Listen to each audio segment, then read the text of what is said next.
Me llamo Raúl Mendoza. Durante 15 años recorrí las carreteras de México al volante de mi tráiler. Conocía cada tramo, cada curva y cada kilómetro solitario. Desde hacía 8 meses, todos los martes, entre las 2:30 y las 2:40 de la madrugada, ocurría lo mismo en el tramo entre Hermosillo y Santa Ana, Sonora. Aparecía una figura parada en medio de la carretera, siempre de espaldas, vestida con una chamarra de cuero negro, completamente inmóvil bajo la luz de los faros. La primera vez pensé que se trataba de un peatón o alguien en apuros. Toqué el claxon y continué el viaje. El martes siguiente, la figura estaba allí otra vez, exactamente en el mismo lugar. Con el paso de las semanas, su presencia se volvió constante, siempre los martes, nunca en otro día. Una noche, cansado de aquella aparición, reduje la velocidad al acercarme. Bajé la ventanilla y pregunté en voz alta quién era y por qué se paraba allí cada semana. La figura levantó lentamente el brazo derecho y señaló hacia el desierto, sin voltear. Aquella noche seguí adelante, pero la inquietud no me abandonó. La siguiente semana, otro martes, la figura apareció más cerca que nunca, justo sobre la línea blanca. Detuve el tráiler, apagué las luces altas y dejé solo las de posición. Bajé del vehículo con una linterna en una mano y un desarmador en la otra. Caminé hacia la figura. El viento del desierto soplaba con fuerza. ¿Quién eres?, pregunté. ¿Por qué apareces aquí todos los martes? La figura giró lentamente la cabeza.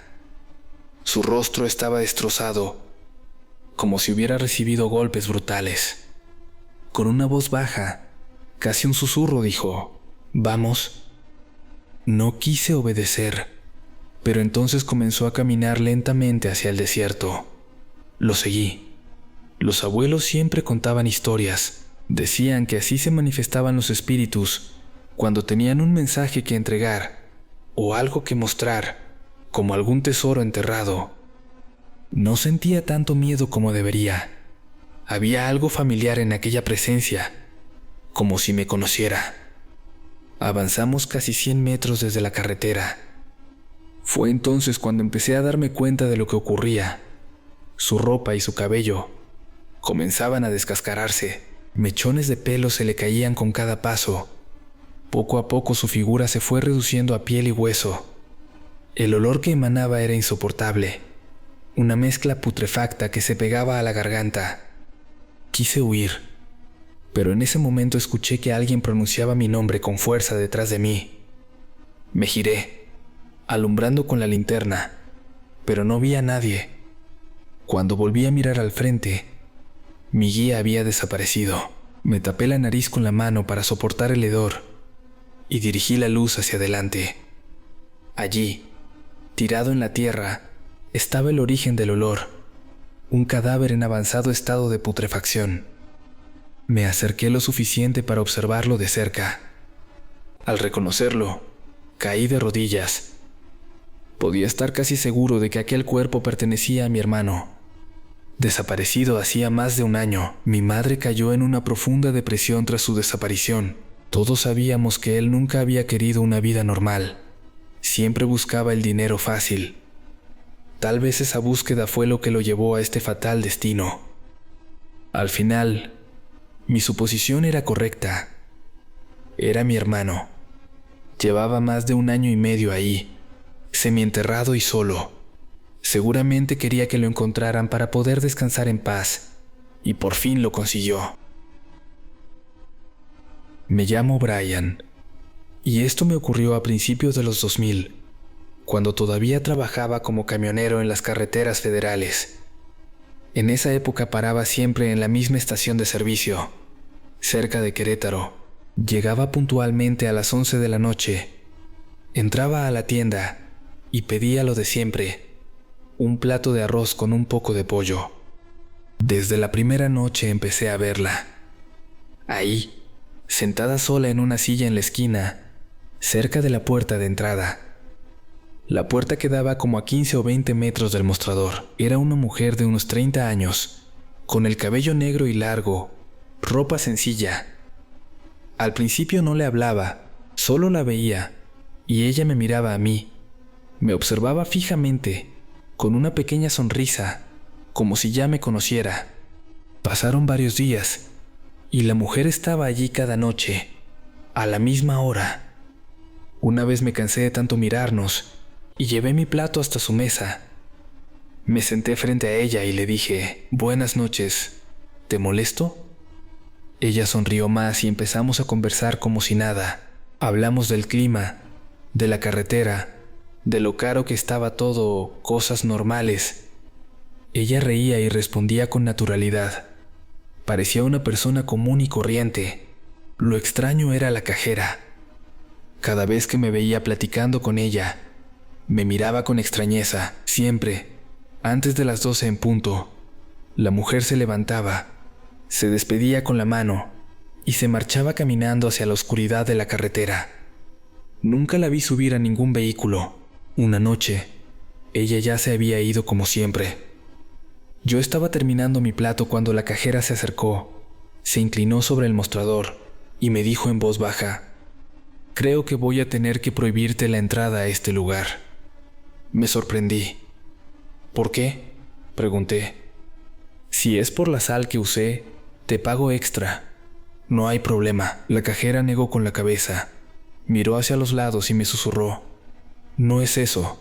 Hace una semana que vienes aquí a hablarle a la pared y ya me estás asustando». Me quedé helado. Sentí que la sangre se me enfriaba. «¿Cómo que a la pared?», respondí. Yo estaba conversando con la señora que se sienta allá en la esquina, la de cabello largo, la que siempre se va antes de las 12. La cajera palideció y me miró como si yo fuera un fantasma. «Aquí no ha venido ninguna señora en meses. Esa silla lleva vacía desde que abrimos. Por favor, vete. Vete rápido». Sentí un escalofrío que me recorrió todo el cuerpo. Pagué, salí y subí al camión sin entender nada. Pero me quedé intrigado. Los días siguientes seguí parando ahí, ansioso por verla otra vez. Llegué a las 11 en punto y la tienda estaba cerrada temporalmente. Había un cartel que decía «Cerrado por mantenimiento». Intenté abrir la puerta por costumbre, pero estaba trabada. Entonces me acerqué a la ventana y miré hacia adentro. Y ahí estaba, sentada exactamente en la misma silla, en la tienda oscura y vacía. Estaba la mujer, mirándome directo a los ojos, pero ya no sonreía de forma normal. Tenía una sonrisa grotesca, demasiado amplia, que le llegaba casi hasta las orejas. Los dientes se veían amarillos y afilados bajo la luz de mi linterna. Sus ojos eran completamente negros, sin brillo. Me paralicé por un segundo. Luego el miedo me golpeó con fuerza. Corrí hacia mi camión, subí temblando, encendí el motor y salí de allí acelerando sin mirar atrás ni una sola vez. Hasta hoy, cada vez que paso cerca de esa estación, aumento la velocidad y no volteo, porque sé que si miro hacia la ventana, ella seguirá ahí, sentada, esperándome con esa misma sonrisa. Me llamo Matías y quiero contar una experiencia que, hasta hoy, no puedo superar. Era por allá por los años 1999. En esa época trabajaba como camionero independiente en la Ciudad de México. No era un empleo fijo, pero de vez en cuando me salía una carga especial que nadie más quería tomar. Siempre venía del mismo despacho en Iztapalapa, un tráiler grande, blanco, sin logos llamativos. La ruta era siempre la misma: salir de la capital al atardecer y manejar toda la noche hacia el desierto del norte, por esas carreteras interminables que cruzan Hidalgo, Querétaro, y luego se pierden en San Luis Potosí, hasta llegar a zonas que casi no aparecen en los mapas. Me pagaban una barbaridad, un sueldo completo de un mes en un solo viaje. Solo tenía que conducir, no hacer preguntas y entregar el contenedor sellado a unos contactos que me esperaban en un punto marcado en el desierto. Después me daban un aventón hasta la carretera principal, Tomaba un autobús de regreso y listo. Al principio me encantaba. El dinero me permitía ayudar a mi mamá, pagar deudas y hasta ahorrar un poco. Jamás sospeché nada raro. En la cabina, grabadas en la pared de metal junto al asiento del conductor, había unas iniciales, HDA. Estaban ahí, profundas, como hechas con un cuchillo. Las vi desde el primer viaje, pero no les di importancia. Pensé que eran de algún dueño anterior o una marca de la empresa. Cada vez que subía al tráiler las veía, las pasaba con los dedos y seguía manejando. Hice ese trabajo unas 6 o 7 veces sin problemas. Todo era rutina: subir de noche, manejar en silencio, entregar y volver. Lo único que me molestaba era que ya no veía a mi amigo que le decíamos Samwi, ni a mi primo Danny, que también habían hecho esos viajes antes que yo. Al principio pensé que habían conseguido algo mejor, pero un día me enteré de que Samwi ya no solía estar donde siempre, en su casa haciendo barullo como siempre. Me preocupé, pero el dinero seguía llegando y yo seguía aceptando. Una tarde decidí visitar a mi tía Rosa, la mamá de Danny. Vivía en un pequeño departamento en la colonia Roma. Cuando llegué, la encontré nerviosa, con los ojos hinchados. Le pregunté por Danny y me dijo que llevaba meses sin saber de él. Entonces, mientras preparaba café, vi una nota arrugada sobre la mesa. Era un papelito con las mismas iniciales, HDA. Las reconocí al instante. ¿Qué significan estas letras, tía?, le pregunté. Las he visto en el tráiler que manejo. Mi tía se quedó pálida. De pronto empezó a llorar desconsoladamente. Me abrazó fuerte, temblando, y me susurró al oído: Matías, hijo, significa huye de ahí. Danny me dijo que dejaría una señal por si alguien de su familia llegaba a hacer este trabajo. Me contó, entre sollozos, que Danny le había confesado todo en una llamada desesperada meses atrás. Le dijo que en esos viajes no transportaba mercancía normal, que se había dado cuenta de que en ese momento tocaron la puerta con fuerza. 2 hombres entraron sin esperar respuesta.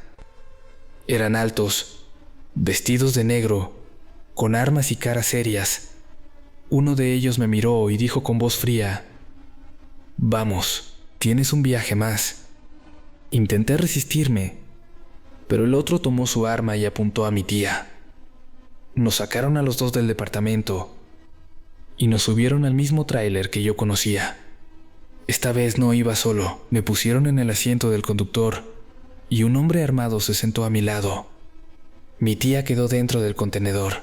El hombre me miró y dijo: Conduce y no hagas preguntas. Miré las iniciales HDA en la pared. Estaban ahí como siempre, pero ahora me parecían una amenaza. El hombre llevaba un revólver en la mano, pero no traía cinturón de seguridad. Pensé que si daba un volantazo fuerte en alguna curva del desierto, podría lanzarlo contra el parabrisas. Tenía el plan en la cabeza, pero las manos me temblaban tanto que no me animé. Seguimos manejando horas y horas en silencio. El desierto se extendía negro y frío bajo la luna. Cada tanto sentía la mirada del hombre clavada en mí. Llegamos al punto de entrega al amanecer. Era un claro rodeado de cactus y rocas, lejos de cualquier pueblo. El hombre me apuntó con el arma y ordenó: Bájate y abre el contenedor. Bajé con las piernas débiles. El aire olía a tierra seca y a algo más, algo dulce y podrido. Quité los candados, giré la manija y abrí las puertas dobles. Lo que vi me golpeó como un puñetazo. Adentro del contenedor había cuerpos, decenas de cuerpos apilados unos sobre otros, desmembrados, sin órganos, con las cavidades abiertas y vacías. Algunos todavía tenían ropa, otros estaban desnudos. La sangre se había secado en charcos negros. El olor era insoportable, una mezcla de muerte y desinfectante. Sentí que el estómago se me subía a la garganta. Quise vomitar, pero el hombre me empujó hacia adentro con el cañón del arma. «Esto es lo que transportas, idiota», dijo riendo. Ahora ya lo sabes. Y los que saben demasiado no regresan. Levantó el arma hacia mi cabeza. Estaba a punto de disparar cuando escuché un grito. Mi tía, que estaba ahí dentro, tomó al hombre de las piernas y lo derribó. «Huye», me dijo. Él perdió el equilibrio, cayó hacia atrás y el arma se disparó al aire. Los dos rodamos dentro del contenedor, empapados en sangre fría y restos que no quiero describir. El olor y la textura eran peores que cualquier pesadilla. Logré levantarme. Mi tía me gritó: «¡Corre, Matías! ¡Corre!». Corrí sin mirar atrás. Escuché otro disparo y un grito de mi tía, pero no me detuve. Corrí entre los cactus, tropezando con piedras, hasta que mis pulmones ardían. A lo lejos oí que el motor del tráiler se encendía. El camión empezó a moverse, primero lento y luego cada vez más rápido, alejándose hacia el horizonte del desierto. Claramente había matado a mi tía Rosa. Caminé 2 días enteros por el desierto, hasta que un campesino me encontró medio deshidratado cerca de una carretera secundaria. Me llevó a un pueblo, me dio agua y comida. Desde ahí tomé un autobús hasta la frontera norte. Crucé a Estados Unidos con la ayuda de un contacto que conocía de antes. Cambié de nombre, empecé de cero y nunca volví a México. Si alguna vez te ofrecen un trabajo de camionero, que paga demasiado bien, que sale de noche y que te lleva al desierto, corre. Corre sin hacer preguntas, porque yo no lo hice a tiempo y todavía pago el precio cada noche cuando cierro los ojos.